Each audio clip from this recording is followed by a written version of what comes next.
Buddy, thanks for being here. I'm Johnny Stewart. Welcome to John's Guitar Lounge, and I am so happy to be here today with the one and only Nick Cassarino.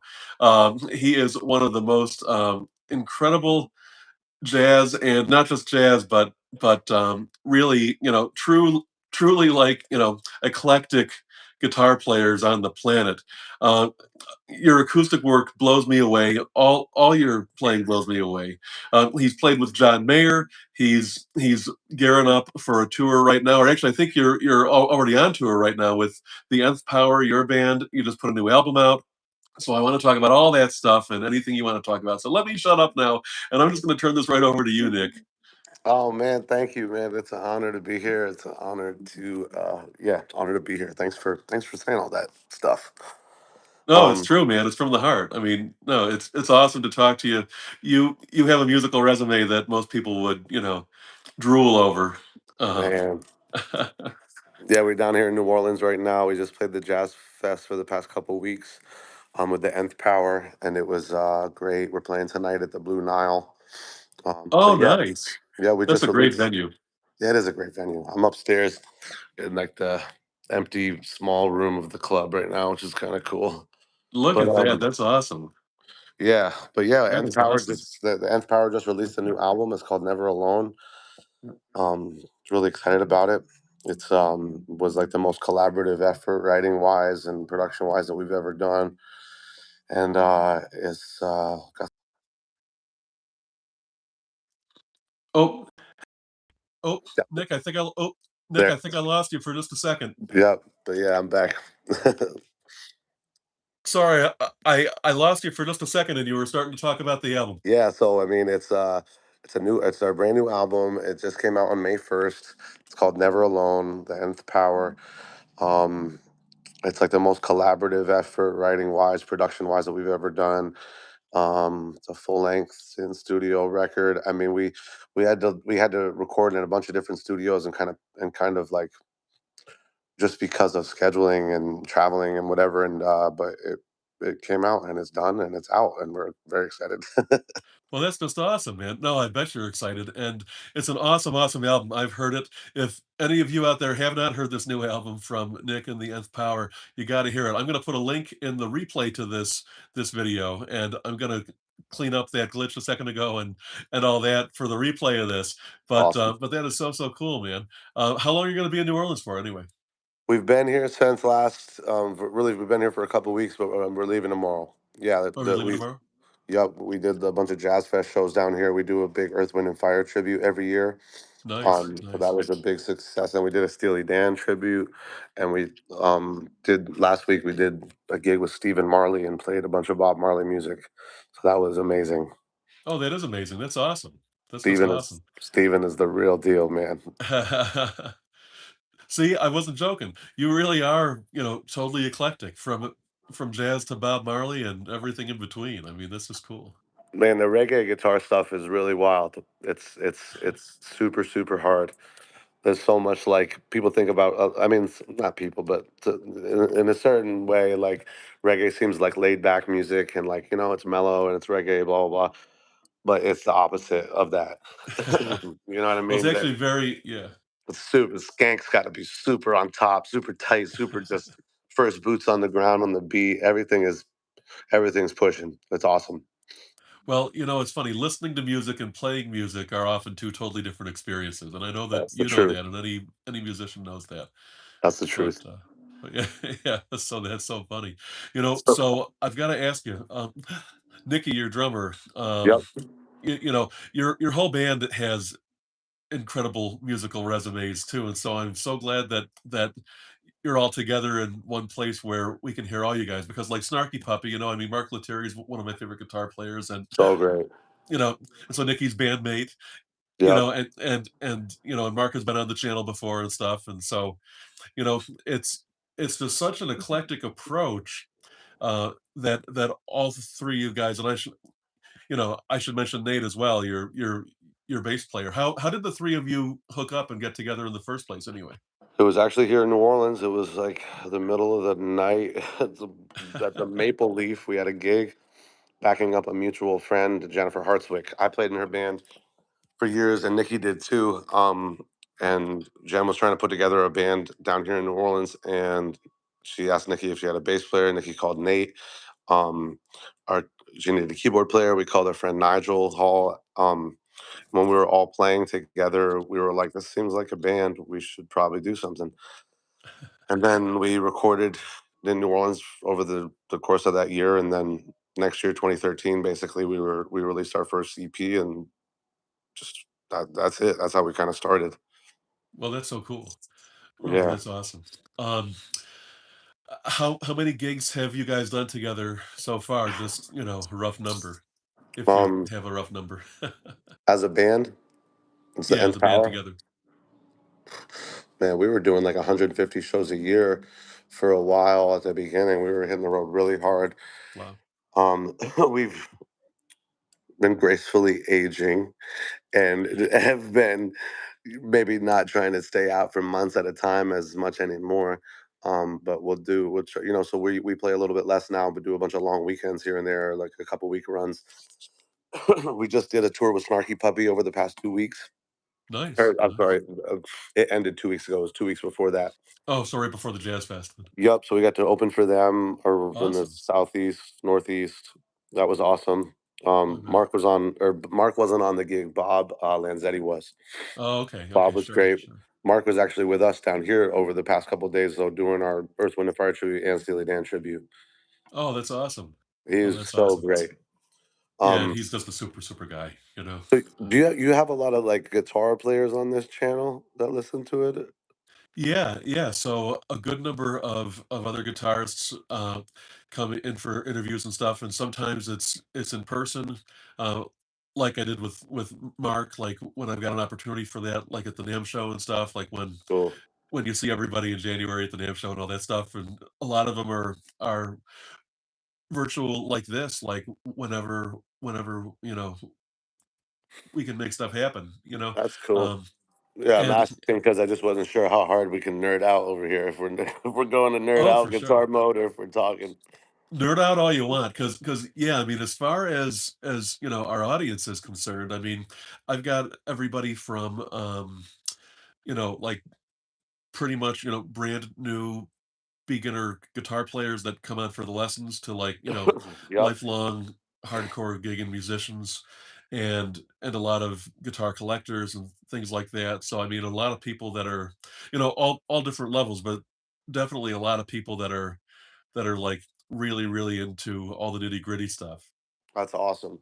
Yeah, I Yeah. mean, talking about Mark Lethierry, Mhm. when we did the Earth, Wind, and Fire tribute, one of the things that was really impressive and really awesome about him was like his um approach to like single note funk guitar, but like in like a tenor melody guitar Yeah. range.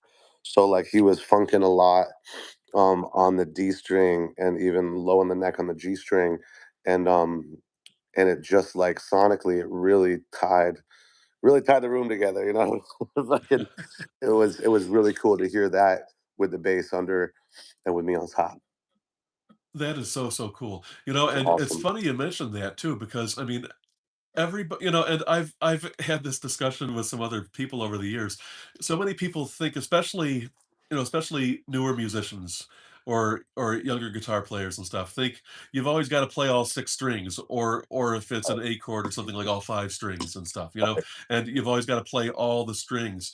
And Right. that is absolutely like the opposite approach that people should be taking, because you know like you're saying, sometimes you can literally just hit one string or one note, and that's like the driving force of the whole song, and it's Absolutely. just enough, and it doesn't overpower what else is going on, but that's just like the Absolutely. driving force behind the whole feel of the tune.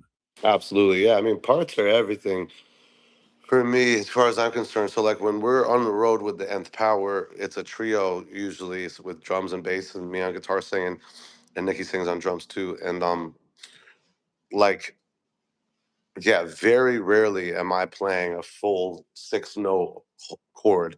Um, Mm. just because like you don't have to, and sometimes it's like more is not always better for that type of stuff. More sound, because like people's ears get fatigued, and trio I feel like is great is a great vehicle to fine tune arrangements because if everybody's playing too much, it's gonna sound like a fusion thing. You know what I mean? Which is cool if you're doing that. But for us, we're trying to do songs um with moments that have like, stuff like that in it. But like just like having, three people all just going ba-dum, bum, bum, ka-bow at the same time just hits harder in a room full of people rather than everybody going. It's like, people's ears get tired. They get tired. The people's Yeah, minds get tired. They're like, oh my god, it just gets exhausting, and it doesn't.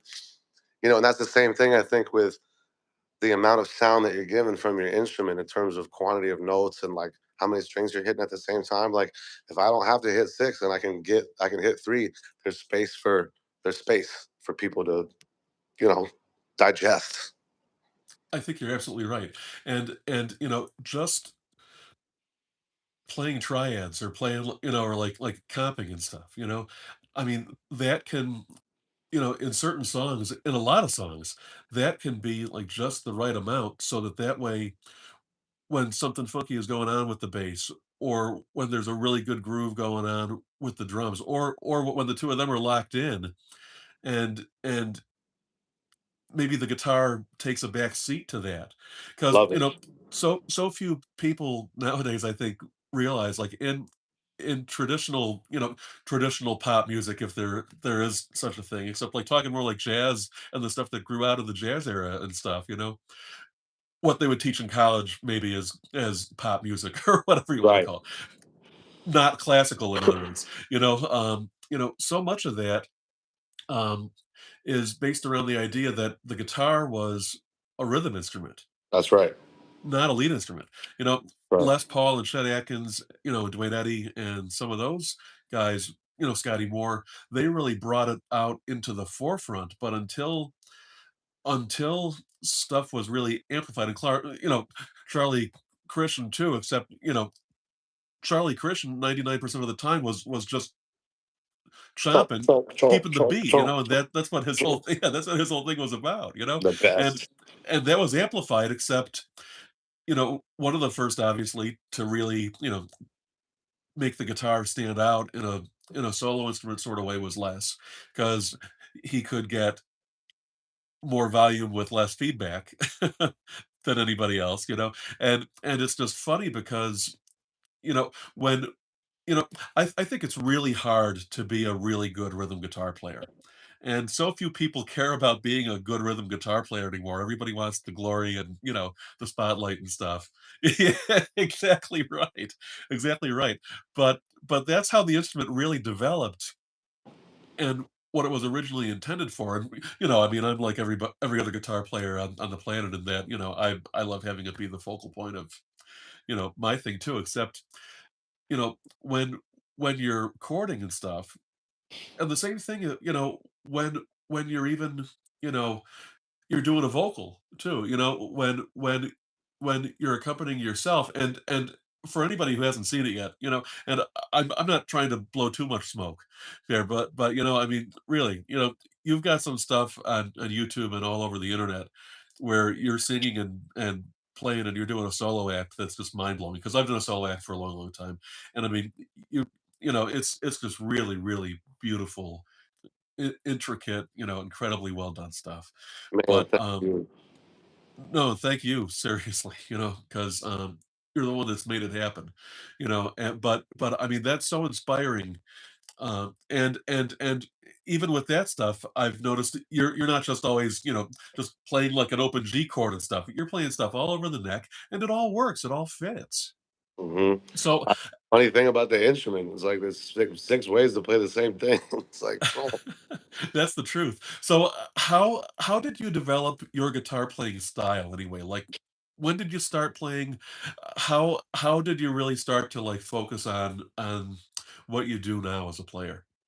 Yeah. So I guess I was like 10, 11. I started playing bass. I was really into punk rock. And then when I was like 11, 12, my ear just kind of naturally was wanting more notes or whatever. So I started playing punk rock guitar.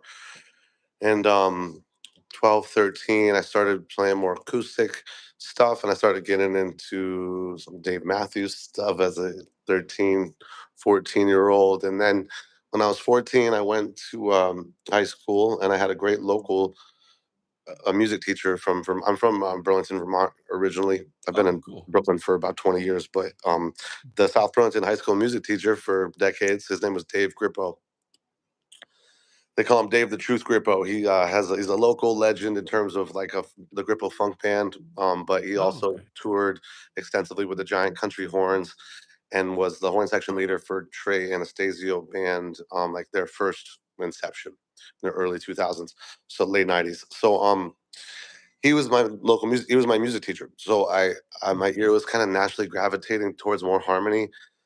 I was like, I think I want to join the jazz band. Can I join the jazz band? And he's like, yeah, sure. And then I was like, do you have a music teacher or a guitar teacher that you know?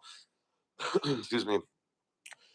And he hooked me up with a local guitar legend from Burlington named Paul Asbell, who's the best. And I studied with him from 14 to like maybe just before 18, like weekly.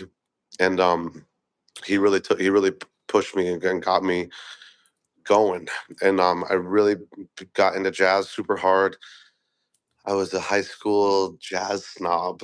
I was like, this is it. This is the best music. Nothing else is this good.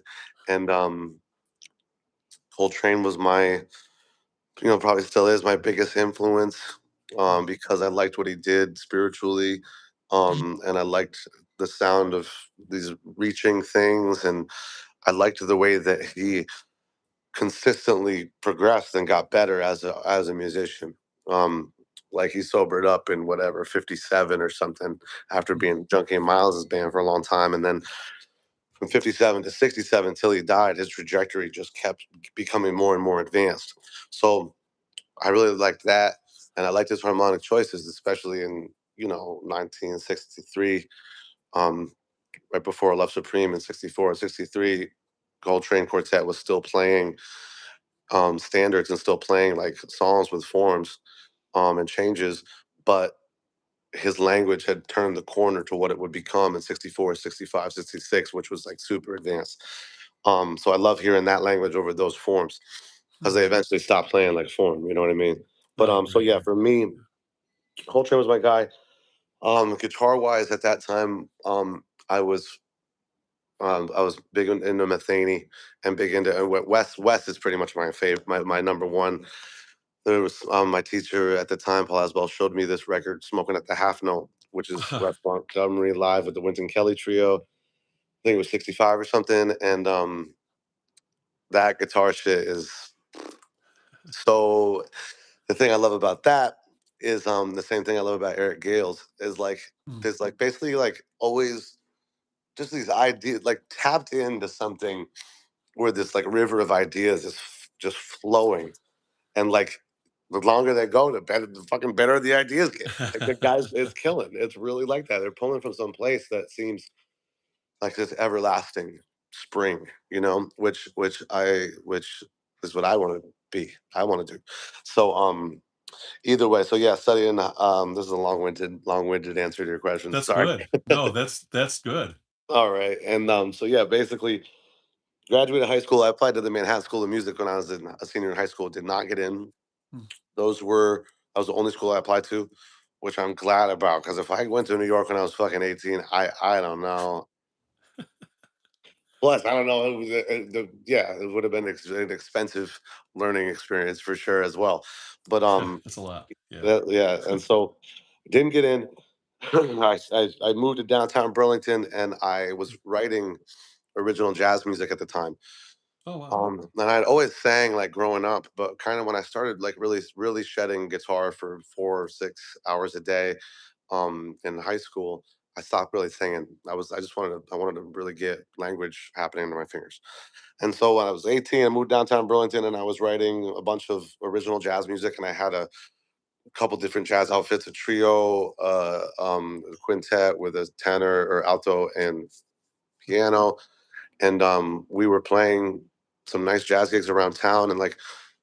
And the other thing about it I forgot to mention was throughout my high school career, career is the wrong word, tenure, um, I really became in love with gospel music. And Oh, Burlington, Vermont had this thing called Gospel Fest, where some people from out of town would come and they would take the one Baptist church we had up there, New Alpha Missionary, and they would make a community choir based around that church, and we would do a big show at the Flynn Theater, Burlington, Vermont's premier 1400 cap theater.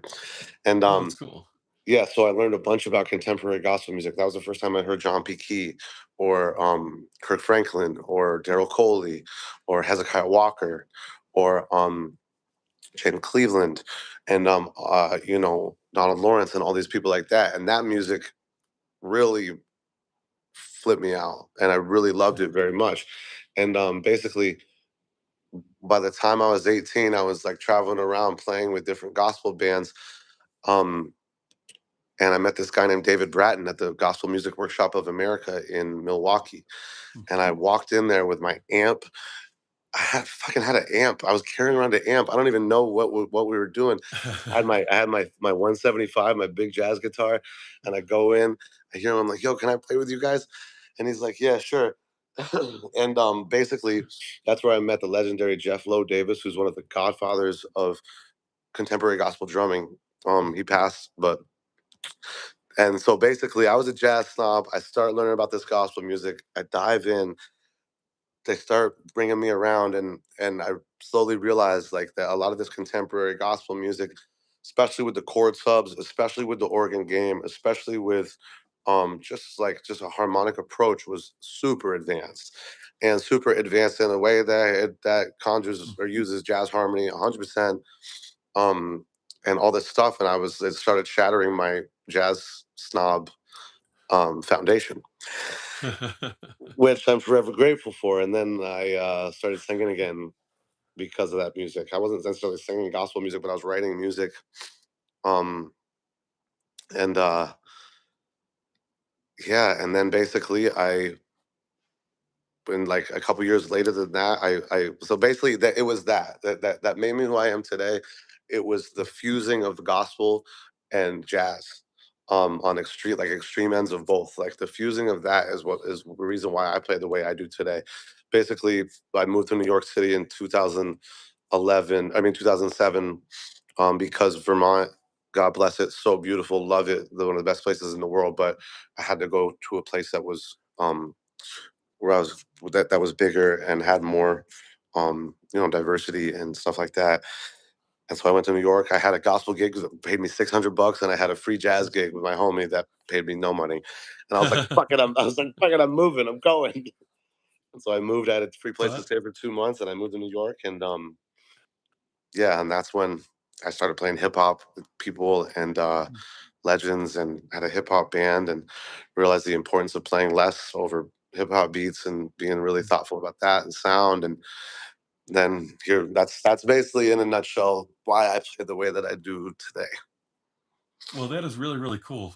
What an awesome story, and what a non-traditional story. It's like most of the time when I ask people, it's like, well, I started listening to Zeppelin and Hendrix, and then I started getting into this other stuff or whatever. It's like you've got such a firm background in such, traditional guitar based music Yeah, with the man. jazz and then also with the gospel.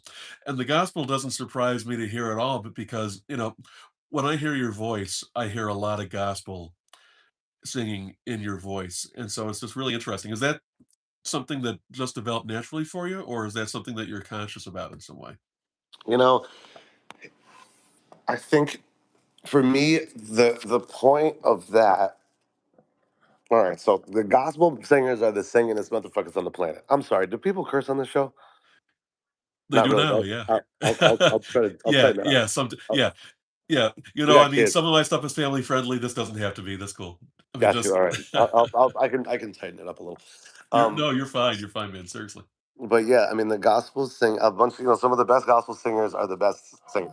Okay, and like or whatever. Just I mean, that's what it's just like Stevie or Aretha or whatever. Yeah. But so I'm not that. I don't have that type of voice like in terms of that. But what I do have is the ability to tell a story, Mhm. the ability to be honest, and the ability to, sing from a place that's authentic. And in that, soul becomes evoked. You know what I mean? Or heart becomes evoked. And so there is a certain essence of spirituality that comes off it like that. So, like, I appreciate you saying that about that, but I feel like that's where the line, the crossover is for me, is just like being able to just keep it a buck with who I am and what I got and mean every word I say. Well, that's totally fair, and I mean, the authenticity of what you do, I think, comes through every single, song that I've heard from you and every video that I've seen of you. Um, you know, I don't think anybody can, look at any of that stuff or hear any of that and say, "Well, I mean, he's just phoning it in," you know? That's It's right. it's obviously they from may say deeper than the they may heart. It's say from the anything. Who knows what they'll say, but they're not saying that. Exactly. Well, I'm sure they're saying lots of good stuff. So I've got a couple rapid fire questions for you, if I Let's could, go. and we'll see how this goes in a truly live format. All The right. rapid fire stuff. But Love it. Wes Montgomery or Barney Kessel? Wes. Why? I just think he's more virtuosic, and I like his ideas better. And yeah, I just like his ideas better. Uh, Wes Montgomery or Walter Becker? Wes. Just a taste thing. Walter, amazing, but if we're talking guitar and being tapped in, Wes all day. Okay, I'm gonna stay with this theme for a second here. Um, I think I'm going to see. This is where I'm stumping myself. Wes or okay, Wes or Jimi Hendrix? Good question. For me, damn, rapid. I was told it's supposed to be rapid. Well, it was. Then I made it not rapid, so you're fine doing whatever. I come from West. I got West first. Yeah, yeah. But where Jimmy went is that's the thing. That's kind of the thing. You know what I Well, mean? Wes or Charlie Parker? Ooh, good question. Um, I, I, I mean, here's the thing with that. I gotta go Bird. Bird is, I mean, Charlie Parker is the Charlie Parker's like the Mozart of jazz. I feel like for me, with the fanfare and the fucking the glitter and the fucking disco ball. You know what I mean? Coltrane's like the Bach of jazz for me. But yeah, I'd say we're going West and Bird. I gotta go. I gotta go Bird. He changed the game. He's too much of an innovator. West is my favorite guitar player, but I gotta go Bird. No, that wasn't really a fair question, probably for you. So I'm sorry That's for that cool. one. That's all right. That one was kind of mean, but but what is your very best advice for anybody that's just starting out playing guitar? Okay, best advice for people just starting out playing guitar is get something going that doesn't feel like too much work. Get something going that's nice. Like play practice songs you like. Play songs you like. Because the point of beginning, the best thing that I ever did was get the instrument in my hands 6 hours a day. That's the goal, and I was fortunate enough to live in be in high school during that time, and I had the time to do that. But yeah, the more time the instrument in your hands, the better. And so, like, if it feels like too much work and you don't feel accomplished enough to like, have it be fun, then it's like it's hard to stick with it. That makes total sense. I totally agree. What string gauge do you tend to use? I was 12s for a while, then I was 11s for a while, and now I'm down to 10s. I might go to nines. No, I'm not. I think I'm gonna stick at 10s. I'm gonna stick at 10s for a while. I got a good thing going with the 10s. That's funny. Have you noticed much of a difference in the tonality of it? I have a little bit. Depends on the guitar. Um, so I play this Rick Turner Renaissance RS6 guitar. It's like my acoustic main thing. It's got a humbucker in it, but a piezo too. It's mostly solid body, but it's just got gassed up electronics in it. Rick Turner's a great company. Um, I'm playing their electric. Their guitar is called an Electro line right now for my Hmm. electric guitar. It's like active. It's got a clean boost, active boost if you want it, but if you turn it off, it's not. It's a passive guitar, and then it's like a Strat on acid and steroids, basically. Um, but yeah, so like on the Rick Turner, the more acoustic one, the bigger strings on that was a vibe. But Mm. um, after a while, like when you're driving all day and you're holding the steering wheel and you're not sleeping enough and you're on the road and you're gigging every night and you're loading gear, my arms, my forearms, I'm like, dude, I'm like getting tired. So I started going down in gauge of strings, and it really didn't. You just have to hit it a little different, not quite as hard, which is also not a bad thing. Less, I used Well, to that's a hit good too point. hard. It's like, why fight it so hard if you don't have to, I guess, Let the instrument work for you. It wants to be worked for you. Doesn't want to be choked. What was your first guitar, and what's your favorite guitar that you've ever played, whether you own it or not? And what is like your holy grail guitar? Okay. First guitar. Well, my first bass was this Memphis 3/4 size Mm. bass. It was a Memphis brand. Never heard of it before or since. And so my first guitar was really my dad's like heavy ass Ibanez Strat copy from the 90s. I wish we still had it. But then Mm. I ended up getting like a Strat, never a cheap Strat back in the 90s, and that was like my first guitar. Would you say favorite guitar that I own? Yep, yep. So the Yeah. favorite guitar that you've ever yourself gotten to play, whether you own it or not. Dude, this fucking RS6 that I got, this Rick Turner guitar is amazing. It's Yeah. like, yeah, it's got so much gas on it, but it's got a great acoustic sound, but you can shred it and you can put it through pedals if you want. And Huh. it's got that humbucker blend. That's great. I mean, for yeah, guitars that I've played, I haven't like played any vintage strats, maybe one or two. I played a pre-war Martin too. I love that. But those older guitars, you got to play them. They want to be played a certain way most of the time, which I really appreciate. And when you play them that way, it's really great. But for me, like in the Nth Power, my role, it has to be so many different things. I Uh, have to be a strict rhythm guitar player with not a lot of bass, with not too much treble, but like, or I got to be a shredder, or I got to be a blues guy, or I got to do big pads, or I got to do this and that and the third. And so it's like those other guitars, it's like I got to have something that I can do all that with. Um, Makes total sense. You know what I mean? But really, I got this 175, man. I think that might be the favorite guitar I own. It's just the The old jazz 175. box. Yeah.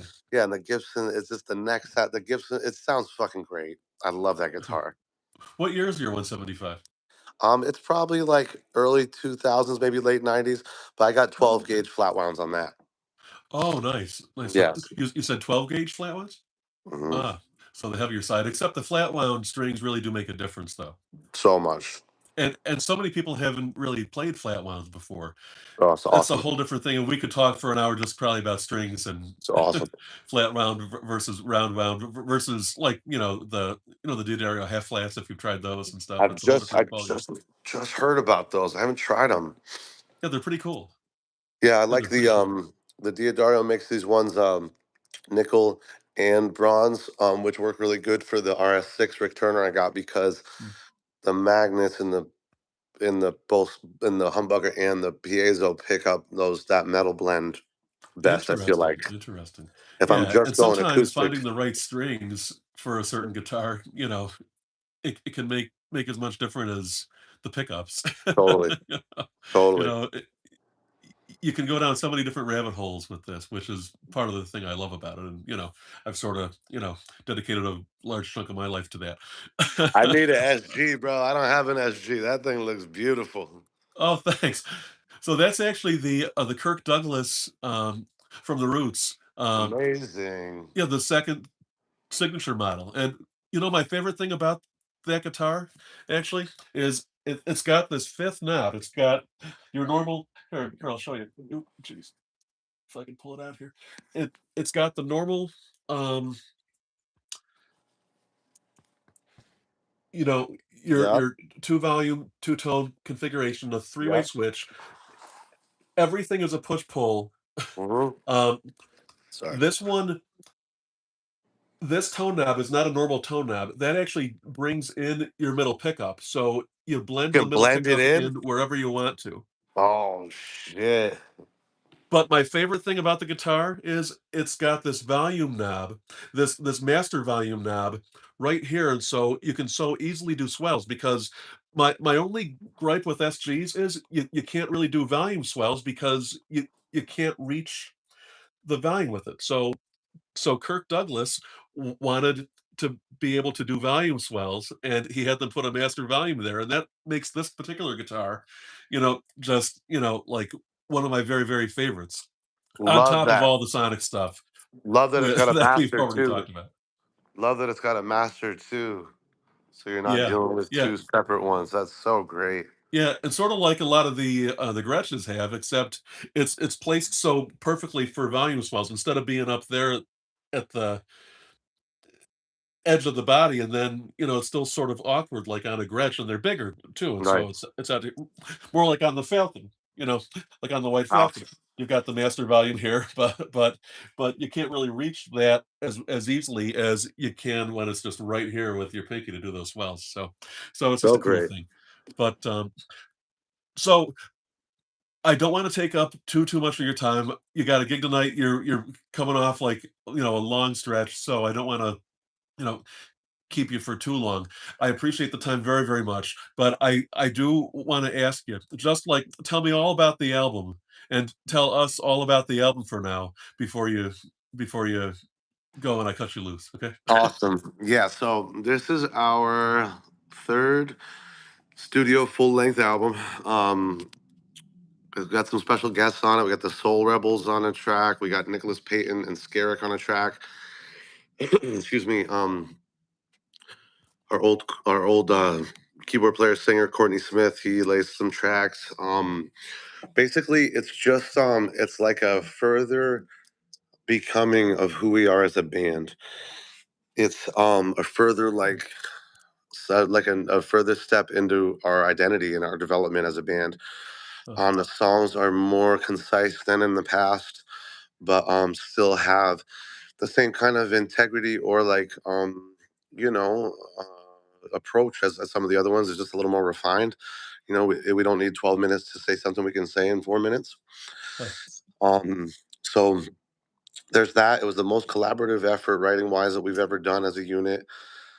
Um, Guitar wise on the record, I played the Eric Gales Magneto guitar a bunch. I played this Rick Turner oh, guitar. nice. Yeah, that's a great one. Yeah. I played this Rick Turner guitar a bunch, the RS6 and the Electro line. Mm. Um, I did a lot of stuff. I used a lot of walrus effects. I love the walrus slow verb, and I love the walrus, the Juliana chorus. Love that. Use some MXR effects too. The how you doing? The carbon copy delay and whatever. Let's see. Uh, I really love the JR Rocket, the dude pedal for overdrive, and oh, yeah, that is a great pedal. dude is great. And oh That's yeah, a for the great pedal. walrus, the fuzz, the silt fuzz. It's got a tube in it. This thing, this thing rips. So use that. I've been using a lot of this pedal, the Game Changer Plus. Mm. It's Game Changer Audio. It looks like a piano sustain pedal, but Oh, basically okay. whatever you play, hit the pedal, it holds it. Um, Wow. so trio, that's super beneficial. Um, because you can hold a chord and rip over it if you want, or solo is super beneficial as well. Hmm. Um, what else about the album? Yeah, it's just like we're really happy it's out. We're really happy that it's such a lift getting a record out by yourself these days. Fortunately, we had some support. We had support by this label, Ground Up Music, which is the Snarky Puppy label. So they put it out, which is so great, and it's such an That's honor awesome. to be on that. That's awesome. But yeah, we had to do a bunch of this recording right, like remote too. Like we got drums and most bass from the initial sessions, but then all vocals and guitars were done all over the place or other overdubs or stuff. So Oh, wow. it's just such a lift and a challenge in communication and figuring out how to keep things moving and figuring out how to just work together as a band. And like we did it, and it's out now, and I'm psyched. Well, that's so cool, and so now you can go back to playing live shows Yep, too, and focusing on playing and promoting and whatever you want to call it, I guess, you know. that's right. But that's so awesome, man. Nick, I want to thank you so much for being here, man. Yeah, I'm gonna put thank links. you. No, seriously, it really is an honor and just a ton of fun to talk to you, man. Thank Um, you too. I'm going to. Oh, we just had a comment come in. Um, Hi, I just started guitar. How do you switch chords? Okay, here's how you I'll let switch you answer that chords. if you want to. Yeah, Here- or Here's, I've got some ideas for that too if you want.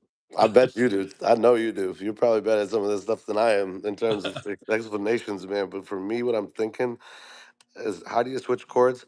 You find which two chords you want to switch between. First step. Second step, practice each chord a bunch. You can play the chord, take your hand off the neck. Come back up, play the chord, take your hand off the neck. Just get used to playing it from no position, from nothing. And then what I would do is slowly go back and forth out of time, just try to get them going back and forth. But the most important thing I think about switching chords is doing it in time. So I would put on a metronome really, really slow, like click, click, click, click, and you're gonna change every four beats, every four clicks you check. So chord to switch, get your other hand ready, and chord. Just keep it in time because the problem is people end up taking too much time between it. So if you practice always making sure you're in the rhythm, I think that'd be a good place to start. And then you can make the metronome faster as you go. That is awesome. You know, and that's funny. You just gave like a 1 minute summary of literally like 8 or 9 of my videos, my lesson videos, because That's I've the got a shit. playlist how to change chords and strum like chord change and strumming lessons or whatever. It's all built around the stuff you were just talking about. So that's great. Yep. That's it. No, so WWE fan 88, thank you for that question. That's awesome. You're just in time because we were just about to sign off here. But Nick, I really want to thank you for all the time, all the wisdom, all the incredible music you've done. I'm going to put links for the new album and your website and all your socials and all that stuff right in the description to the well, this video and the replay, which I might clean up a little bit of the the stuff that the flubs that I made, like Hey, the rapid well, fire questions that weren't too rapid it's all good. coming at you, you know. But man, I can't wait to be able to finally get to see you someday in person and hear you watch you play in person and stuff. But thank you so much for all this. Thank you for the support, Johnny. Appreciate you, man. Absolutely. You enjoy your gig tonight. Safe travels when you're leaving New Orleans. Yes, sir. Tomorrow. Thank you, man. All right. Appreciate it. Thanks. Take care. All right, And I'll see peace. everybody else right back here, hopefully in John's Guitar Lounge very soon. Take care, everybody. Thanks for watching. Thanks again, Nick. Thank you, brother. Yep. All right. So for everybody that's still here, that was the interview, the live interview, which wasn't supposed to be live, but somehow I made it live accidentally. And that is awesome because I'm glad that everybody got to see it. Everybody got to enjoy it.